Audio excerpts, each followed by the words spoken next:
Hey guys, welcome to Armsday. It is October 12th, and my mic is on. Good stuff. Good time to come.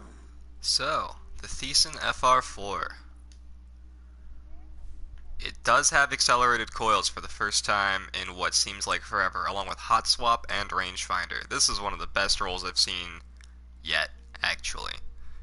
It also comes with hand laid stock, which is nice, I guess, if you're into that kind of thing. But I believe this is the second roll in the Thesan. I don't actually know how to pronounce it. I'll be straight with you. It's either Thesan or Thesan. I used to call it Thesan. I heard people call it Thesan. Now I call it Thesan. I don't like it that way. There are 2 accelerated coils this week. Wow. Alright, so you've got your choice between rangefinder and life support. Now, these rolls are almost identical except for rangefinder and life support. And these 2 bottom perks that you'll never use. And I gotta say, I think I prefer the life support roll. Only because rangefinder is, if there's a difference between the speed of the bolts, I have not been able to test for it yet. I mean, I hear people tell me that there is, and I've tried to test it myself, and I honestly cannot tell a difference if a range buff does speed up your bolts, or if a range nerf like slows them down. I honestly think it's like part of the archetype at this point that it can't really be switched. I mean, maybe it can. If you're the kind of person who thinks the range does buff the bolts and you see a noticeable difference, pick this one. If not, you might want the life support roll. This is technically better according to experts, but again, I haven't found a difference. Anyway, all 3 of these rolls are excellent. If you also prefer braced frame, like, wow, look at this braced frame roll. Very good Thesans this week. Okay, cool. Let's check that Irene D. We've got a counterbalance roll and a full auto roll. That's kind of sad. We still don't have a head seeker counterbalance roll. I think we're like 4 months in now to no freaking counterbalance head seeker roll. This is insanity. Like, I know it can roll with one. Look, counterbalance rolls in this slot, and head seeker rolls in this one. Like, you could try one of these rolls, but frankly, you'd be wasting your time leveling the gun up. Like, the gun is practically unusable without counterbalance. I know I say that about some guns, but like in this one's case, like you need a stability buff and counterbalance and head seeker, or any pulse rifle is going to be better than this one. Alright, the Irene. The Irene. The Irene. So, the Irene rolled with triple tap, which is nice, and high caliber rounds, and replenish, so that's kinda cool. Especially if you're playing Aksis, and you're like, oh man, I need a sniper rifle that comes back when I charge my super. I don't know, a lot of you know this, but your super comes back a lot in Aksis, assuming you are dunking the relic into the, what are they called? The servitor nodes, you know what I'm talking about. All guardians are empowered, like that thing. You could replenish a lot, hypothetically. I don't know if it's better than Event Horizon. I've been using Event Horizon. I've been liking Event Horizon a lot. But we finally got a triple tap Irene. So, yay! I mean, this looks pretty cool. I don't know, I would pick this one up. Roll 2 on the Irene, roll 2 on the Thesan. Cool. He's selling the DIS-43, the Gaheris D, the Kumakatak HC4, the Herja D, and the Strongbow D. Don't fall into the trap of the Herja D. It's a pulse rifle just like the Lead Mila, but it doesn't have like a whole lot going for it since it does fire that 4th round and you do still need head seeker for it, and there's not enough of a benefit to using it. The Strongbow D is the shotgun. I can't think of a reason to use the shotgun. Sorry, people who for some reason like the Gunsmith shotgun. The Kumakatak's nice. It's a fast rate of fire hand cannon, which means that its time to kill sits at around 0.8 seconds, but it does suffer from a lower range stat, and on top of that, it does require 2 headshots to kill instead of 1, so not great compared to the mid-impact ones. The Gaheris D is a mid-impact one. It's not going to be better than, say, the AS Luna, but it's an option. And then, of course, the DIS-43 is one of my favorite scout rifles. You can absolutely pick this one up, but I'm not going to be reviewing it anymore, I don't think. Just because so many rolls are good, you don't really need... I don't think you need my advice with the DIS-43. It's such a good stock gun that, like, you should be able to find a good roll that works for you. In short, don't really pick up anything this week unless you like these two guns. Cool. Gaheris-D and DIS-43. Let's head to my other two characters. See if we can't get a better roll. Although, to be fair, we've had more good rolls this week than we did last week, with the Thesan FR4 roll 1 and 2 and 3 in some cases being amazing, and the Irene finally getting triple tap on top of Replenish. Yeah, that's cool.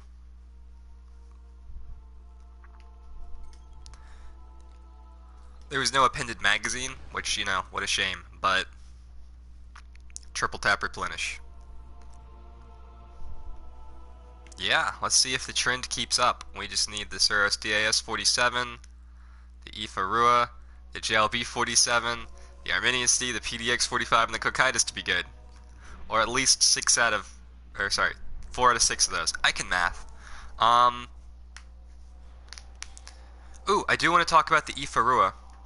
Quick opinion on the Grim Citizen 3, just got one over the weekend. Oh, absolutely. Okay, so the Grim Citizen 3 is a high-impact, low-rate-of-fire auto rifle. It's from year one, so it's got some nostalgia value, and with the right roll, it can be pretty good. I could tell you the wrong roll is focused fire. Focused fire turns that gun from to bad. There we go. But if you get something like Hidden Hand at the end, or a range boosting perk, or even just a small stability buff, it can be pretty good. Not necessarily in PvP though, because it does have a 1 second time to kill, requiring way too many headshots. You're better off with one of these low impact, high rate of fire scout rifles, like the Mida or the DIS-47. It's going to feel similar, just no full auto. But it is very good for PvE, as I'm sure a lot of you have found with the Genesis chain, the raid auto rifle of the same archetype. Cool. Okay. Hopefully that answers your question somewhat. JLB-47 rolled with surplus. This is the, I believe this is one of the, no, I'm sorry. The sniper rifles are the ones that are hard to find with surplus. This one has Grenades and Horseshoes, Snapshot, and Flared Magwell, which is kind of nice. I guess it's also got perfect balance and single point sling. I might go single point sling over Flared Magwell. The fact that it's Grenades and Horseshoes is the big deal, because, yeah, that's the one you want. If you could only have one perk on a rocket launcher, it would probably be Grenades and Horseshoes. And you do only get one perk on this rocket launcher. There's also Surplus, which is great if you're looking for more ammo, but you don't need it on a rocket launcher. I just got a Grim Citizen with crowd control, perfect balance, and hidden hand. That sounds like a great PvE Grim Citizen. I would totally use that in PvE, especially this week since it is small arms. You do not need surplus on your rocket launcher if you can find it on one of your Haka sniper rifles, because we did test this week. Somebody asked a question last week. They said, but it says only for this magazine, and the answer, or only for this gun, and the answer is no. It totally works for every single gun. It says increased carry ammo for capacity for this weapon. That's yes, but you still pick up more ammo per brick for every brick of ammo. Like your carry capacity won't be higher for your rocket launcher if you have this on your sniper rifle, but your ability to pick up more rocket ammo will still happen. Not just the one.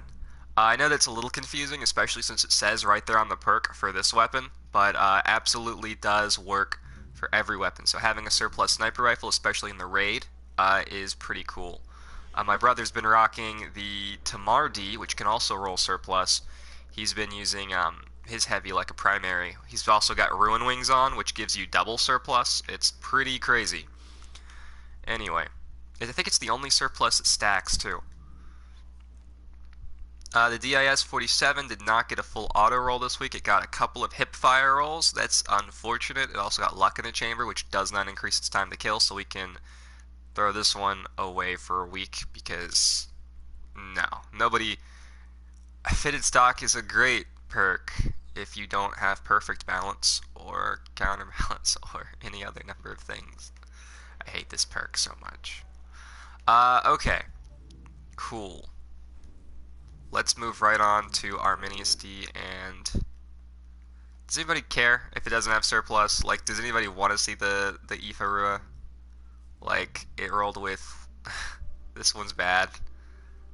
Unflinching doesn't do much anymore, and counterbalance is not... I'm sorry, it's perfect balance. I don't know. I would definitely only pick up the ones with surplus. I can't think of a reason to pick up anything else. Okay, yeah. So I'm glad we got that settled. I was actually really excited when I got to confirm that my brother was the one who really tested it, but I was really excited when he told me, like, yeah, surplus still totally works and it's better than ever with Ruin Wings. I was like, what? You have how much ammo in your sword? He uses the artifact for, I want to say it's Radagast, the one that allows you to block with sword and reflect stuff. Except he doesn't. I don't think he ever blocks. He pretty exclusively uses it for the ammo carry buff because it does give you somewhere around 100 ammo with Raise Lighter if you have all the scabbard perks on. But obviously you do want more upswings. So. But he's also got, Ruin Wings, so it almost doesn't even matter.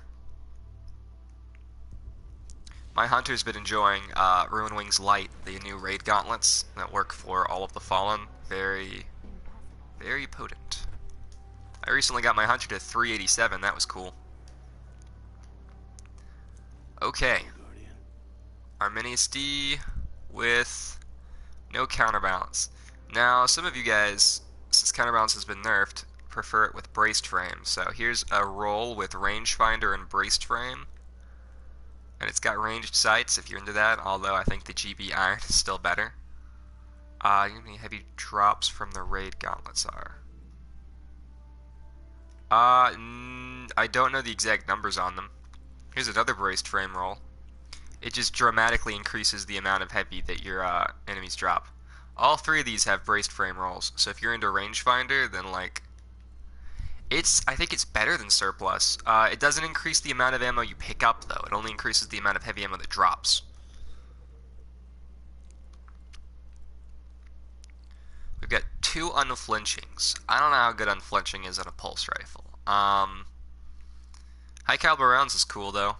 High caliber rounds, but nothing else on this gun is cool. Sad. Outlaw's great, but injection mold reduces your range, so this isn't happening either. Alright, one more. One more. Give me a good PDX-45. It's not happening. Nope. Nope. It's so sad. I haven't seen a really good PDX-45 in what seems like forever. The Cocytus is at least one decent roll. Grenadier and Casket Mag and Triple Tap. Casket Mag's kind of cool. The only thing about Casket Mag is it does reduce your stability, so you're going to have to take a little bit longer or learn how to adjust your recoil a little bit better. But the Casket Mag Triple Tap combo is pretty good. Of course, at that point, you might as well be using the new Raid Scout, so I'm not sure how good it really is, you know? Especially since it does bonus damage to, hey, the main enemy, Fallen. Rescue Mag and Firefly and Rifled Barrel, and I don't even know why I'm still looking at these. I looked at the main perks on the other one, and it just was not... Like, nobody's gonna use Icarus on a Scout. I mean, somebody does, and full credit to that guy, but, like, I don't. I can't picture most of you guys doing that either. Hand-laid Stock and Firefly is pretty cool, though. I'll give it that. Torch as well. This could be used in PvP if you were desperate for a high-impact Scout. Alright, cool. Well, that's Armsday. Pick up the Thesan and the